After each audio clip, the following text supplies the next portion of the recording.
वज़ारत ख़ज़ाना ने वफाकी तरक्याती बजट पर सरेंडर ऑर्डर्स के जरिए नजर सानी का फैसला कर लिया। वज़ारत ख़ज़ाना ने नजर सानी शुदा PSDP से ज्यादा तरक्याती फंड्स वापस मांग लिए हैं। मजीद जानते हैं डॉन न्यूज़ के नुमाइंदे ताहिर शिरानी से। जी ताहिर शिरानी, मजीद तफसील से आगाह कीजिएगा।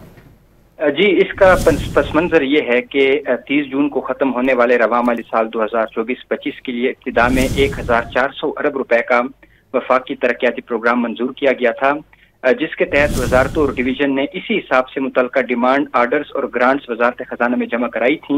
ताहम बाद PSDP पर 300 अरब रुपए कमी के बाद इसको 1100 अरब रुपए किया गया है।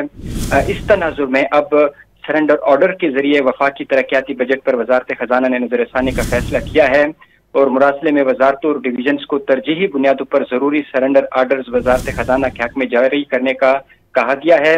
रवा माली साल के नजरसानी शुदा PSDP से जायद फंड सरेंडर किए जाएंगे या इनकी एडजस्टमेंट होगी और वजारत खजाना के मुरासले के मुताबिक ये फैसला रवा माली साल के ऑडिट एतराजात से बचने के तनाजुर में किया गया है और वजारत खजाना ने फैसले पर अमल दरामद के लिए तमाम वफाकी वजारतों और डिवीजन्स को मुरासला भिजवा दिया है और जो रवा माली साल के जायद वफाकी तरक्याती बजट जो नजरसानी शुदा बजट है उससे अगर जारी किए गए हैं तो वजारत खजाना को सरेंडर किए जाएंगे ताकि जो बजट है नजरसानी शुदा 1100 अरब रुपए उसके मुताबिक फंड्स जो है ना उसका इस्तेमाल हो सके। जी ताहिर शिरानी अपडेट कर रहे थे, आपका शुक्रिया।